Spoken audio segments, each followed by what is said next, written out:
membangun masjid berkapasitas 2.000 orang di Jerman, maka Jerman itu diisi orang Turki.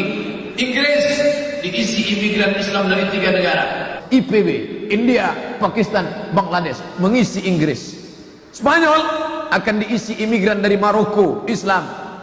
Perancis akan diisi imigran dari 2 negara. Tunisia, Aljazair, Zainuddin Zaidan jadi orang imigran terkenal dengan sepak bolanya, punya rumah makan, punya restoran Islam food. Di mana? Di Perancis. Maka orang Islam akan memenuhi. Orang Eropa kemana? Jerman, Inggris, Perancis tidak mau menikah. Mereka akan musnah sendiri disebabkan virus HIV/AIDS. Penyebarannya dibantu oleh apa? LGBT, lesbi, gay, biseksual, transgender. Itu penyakit mereka yang mereka kembangkan di tempat kita. Orang kita jangan ikut. Orang Islam takkan terkena LGBT. Kenapa? Karena dia menikah. Mereka tak mau menikah. Makanya di Jerman siapa yang mau nikah punya anak ditanggung sampai S3. Kenapa? Karena mereka susah, tak mau. Saya ketemu satu jemputan dengan bule di Indah Kiat. Satu malam saya ceramah di Indah Kiat, pulang satu jemputan. Saya tengok di belakang bule. Kalau laki-laki Pak Le. Saya tanya, how are you? Fine. Where are you come from? Switzerland. Oh, dari mana kampung? Switzerland. Are you have children? Ada punya anak? No child. Saya tak punya anak, kata dia. Why? Kenapa? Saya bilang, no time. Tak ada waktu, kata dia. Baru saya paham cerita Bernard Lewis. Mereka akan musnah karena mereka tak mau menikah, mereka tak mau punya anak, dan mereka terserang HIV/AIDS. Beda sama orang Islam. Orang Islam nikah, makan tidur, makan kangkung, ikan asin, 10 lahir. Banyak anak, banyak rezeki. Akhirnya umat Islam populasinya besar, mereka akan musnah. Maka orang Eropa sekarang sedang ketakutan akan kebangkitan Islam itu. Jangan sampai di Eropa bangkit, di Amerika bangkit, di tempat kita malah hilang. Orang kita asik nak ikut orang barat saja, rambut dicat pirang. Tengok anak-anak orang Islam pakai anting di lampu merah, anting, macam sapi kurban. Pakai baju sobek-sobek. Ini ikut mana nih? Rambut dicat pirang. Saya heran nengoknya. Rambut pirang, hidung pesek. Tak cocok, tak connect. No connecting. Bapak Ibu yang dimuliakan Allah Subhanahu wa taala, oleh sebab itu maka anak-anak kita ini mesti kita jaga. Al-Islamu ya'lu, Islam tetap akan tinggi, wala yu'la alaih, Islam akan terbang tinggi di atas menara Eiffel. Kita bermimpi nanti suatu saat dari atas menara Eiffel itu akan dikumandangkan azan sehingga seluruh Eropa itu akan Islam. Allahu Akbar. Dan itu janji Sayyidina Muhammad sallallahu alaihi wasallam. La taftahunnal Konstantiniyah, kalian akan menguasai Konstantinopel. Orang kafir senyum mengejek Muhammad, gila, majnun, error ente. Mana bisa menguasai Konstantinopel? Waktu itu kota yang paling besar, Konstantinopel, didirikan oleh seorang kaisar Romawi bernama Kaisar Konstantin. Janji Nabi terwujud 700 tahun sesudah itu. Kata Nabi, akan datang suatu zaman kalian akan menguasai Konstantinopel, wala ni'mar amiruha. Panglima perangnya terbaik, namanya sama dengan namaku. Subhanallah, Masya Allah. Panglima perang yang menguasai Konstantinopel namanya Muhammad Al-Fatih. Makanya ada jamaah kita dikasihnya nama anaknya. Siapa nama anaknya? Muhammad Al-Fatih. Aku ingin dia mancung macam Muhammad Al-Fatih, rambutnya ikal, badannya tegap, meneriakkan Allahu Akbar. Begitu lahir hitam pesek pendek. Yang diikut itu bukan fisiknya, yang diikut itu mentalnya. Memang casingnya hitam pesek pendek kurus, tapi mentalnya mental Muhammad Al-Fatih. Setiap sore ayah Muhammad Al-Fatih memandikan anaknya. Ketika dia mandikan di tepi sungai, apa kata dia? Nak, pandang menara Konstantinopel, ya, kau akan membebaskan kota itu menjadi kota Islam. Dimandikannya anaknya. Nak, pandang Konstantinopel, kau akan membebaskan kota itu menjadi kota Islam. Setelah Muhammad Al-Fatih remaja dewasa menjadi panglima perang, ingat dia cerita ayahnya, aku harus membebaskan kota itu. Akhirnya dikuasainya Konstantinopel, dirobaknya menjadi kota Istanbul. Bapak Ibu pergi nanti program Turki, umroh Turki ke Istanbul. Ujung-ujungnya Ustadz Somad ngajak umroh rupanya. Enggak, saya tak ada program umroh. Ikutlah bersama Ustadz yang lain ke sana nanti menengok bagaimana kota Konstantinopel direbut oleh umat Islam. Tapi ada satu prediksi Nabi. Nabi itu seorang futurolog, future, masa depan. Visi misinya ke depan 700 tahun ke depan. Ada satu yang belum terwujud. Apa kata Nabi? Rom, kalian akan menguasai Rom. Rom itu di mana? Romawi adalah Eropa. Kalian akan menguasai Eropa. Bibit-bibit kebangkitan itu sudah ada. Maka anak ibu yang hebat bahasa Inggris, mantap. Anak ibu kuliah di mana? Cambridge University, London. Anak bapak kuliah di mana? McGill University, Kanada. Anak makcik kuliahnya di mana? Sorbonne University, Paris, Perancis. Mantap. Otaknya Al-Quran, hatinya iman dan Islam, bahasa Inggrisnya mantap. Ini anak-anak umat Islam ini enggak gaya barat. Diajak bahasa Inggris menganguh. Where are you come from? La ilaha illallah. SMP 3 tahun bahasa Inggris, SMA 3 tahun bahasa Inggris, kuliah 4 tahun bahasa Inggris, 10 tahun bahasa Inggris. Naik pesawat yang bisa ditangkap cuma 3. Good morning, ladies and gentlemen, thank you. Silakan. Makanya tidak ada yang bisa menguasai Islam ini ke depan. Orang yang hebat bahasa Inggris, hebat bahasa Arab, Asmaul Husna di kepalanya. Setiap dia diajak ke Masjid Agung, dia ingat Al-Muhaimin, Al-Jabbar, Al-Mutakabbir, Al-Khaliq. Kalau saya membaca Al-Asmaul Husna ini kuat suaranya. Al-Muhaiminul Azizul Jabbarul Mutakabbirul Khaliqul Bari'ul Musawwirul Ghafar. Kemarin 2 hari yang lalu acara pesantren Ramadan dengan ibu-ibu pengajian di Panam.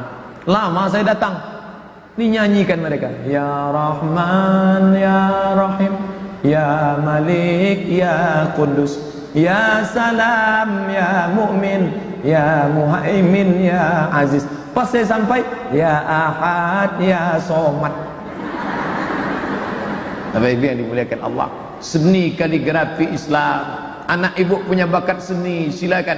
Tengok cantiknya, Masya Allah. Innama ya'muru masajidallah man amana billah wal yawmil akhir wa aqama salata wa ata zakah wa lam yakhsha illallah fa asa ulaika yakuna minal muhtadin. Surat At-Taubah ayat 18. Kapan ini ditulis? 18 Maret 2003, tanggal 14 Muharram 1423. Yang menulisnya siapa? Muktamar. Ustaz kok tahu? Itu tanda tangannya, Muktamar. Meninggal orangnya, sekarang masih hidup. Andai meninggal, tulisan tetap ada. Siapa yang meloloskan APBD-nya? Siapa? Ini menolong agama Allah. Tolong agama Allah dengan kekuasaan yang ada di tangan kita. Intan surullah, kalau kau tolong agama Allah, yang surkum, dia akan menolong kamu. Wa yuthabbit aqdamakum. Yang punya tanah, ibu punya tanah, iya. Tanah apa nih? BKOE. Tanah apa nih? BKMT. Dirikan di atasnya tak banyak, 3 lokal saja. SMP kelas 1, SMP kelas 2, SMP kelas 3, SMP IT BKOE, SMP IT PKK, SMP IT BKMT, SMP IT macam-macam. Sudah bisa menyelamatkan anak umat Islam 120 orang. 40, 120 sudah selamat. Kristenisasi, liberalisasi, komunisasi, rusak kepala anak-anak kita. Masuk pagi, pulang sore, full day. Masuk jam 8, pulang jam 4. Tamat SMP, hafal Quran 3 juz, juz 30, juz 1, juz 29. Masuk SMA IT, tambah lagi. Insya Allah tamat SMA, anak Riau hafal Quran 6 juz. Berapa hafalan Qurannya? 6 juz. Dulu 3 juz, juz pokat, juz melon, juz mangga. Sekarang sudah Al-Quran di kepalanya. Berapa pelajaran agamanya? 5 pelajaran agama. Quran, hadis, bahasa Arab, sejarah Islam, fikih, akidah. Kenapa diajarkan Quran hadis? Supaya jangan sampai meninggalkan Quran. Kenapa diajarkan bahasa Arab? Supaya dia ngerti apa yang dia baca dalam sholat, supaya dia paham apa yang dia baca dalam Yasin. Tak ada orang sholat pakai bahasa Inggris. Sampai hari ini belum ada orang Riau sholat pakai bahasa Inggris. Inna sholati, my praying, wa mahyaya, my life, wa mamati, my die, lillahi ta'ala, for you, oh my God. Tak ada. Ajarkan dia Quran hadis, ajarkan bahasa Arab, ajarkan akidah akhlak, lurus akidahnya, tidak menyembah batu, tidak menyembah cincin, tidak ikut sekuler, tidak ikut liberal. ajarkan fikih biar tahu dia nanti kalau emaknya nanya, nak, kalau emak sudah sholat witir di masjid pulang ke rumah masih bolehkah emak tahajud? Boleh mak, karena walaupun sudah witir nanti malam tetap boleh. Bolehkah emak gosok gigi waktu puasa? Boleh. Belajar apa? Fikih, fikih, fikih. Ini semua mesti ditanamkan. Ajarkan sejarah Islam supaya apa? Mengerti dia dulu Islam ini Nabi Muhammad, selesai Nabi Muhammad Abu Bakar, Umar, Utsman, Ali, selesai Khulafaur Rasyidin Bani Umayyah, selesai Bani Umayyah, Bani Abbasiyah, hancur Bani Abbasiyah, diakhiri dengan Turki Utsmani 1924, hancur kekuasaan umat Islam menjadi negeri-negeri kecil boneka-boneka yang dipermainkan oleh Amerika dan Eropa. Mengerti dia sejarah agamanya, mengerti dia sejarah negerinya, itu dimasukkan ke dalam sekolah umum, casingnya SMP, casingnya SMA, tapi di dalamnya ada signal 5 pelajaran agama Islam. Yang punya tanah banyak luas, untuk apa tanah banyak-banyak kosong? Ibu punya tanah, iya. Ibu punya duit, iya. Gabungkan tanah dengan duit, dirikan 3 lokal.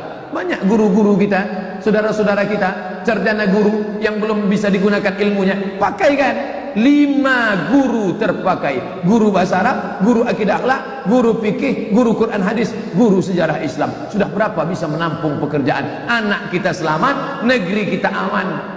Caci maki, sumpah serapah tak menyelesaikan permasalahan. Sekarang kita bangga, jamaah haji terbesar Indonesia, jamaah umroh terbanyak Indonesia.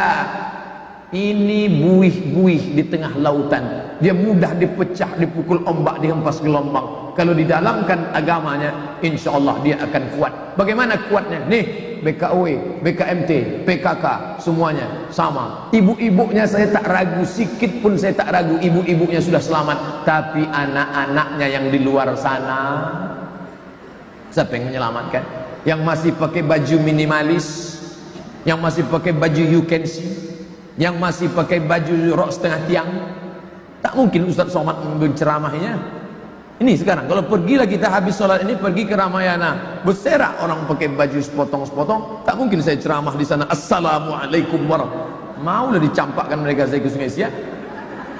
Ini tak selesai dengan ceramah, ini tak selesai dengan iktikaf pengajian. Mesti digalang kekuatan, tapi bukan untuk membinasakan, bukan untuk menghancurkan. Islam mengajak orang ke jalan Allah. Ud'u ila sabili rabbik, ajak orang ke jalan Allah bil hikmah, dengan cara yang santun, wal mau'izatul hasanah, suri tauladan yang baik. Dia mesti didebat, debat dengan cara baik. Wajadilhum, debat mereka billati hiya ahsan, dengan cara yang lembut, maka dia akan. Tapi jangan kau sangka dia masuk Islam karena lidahmu, bukan. Inna rabbaka huwa a'lamu biman dhalla an sabilih, Allah lebih tahu siapa yang dapat hidayah.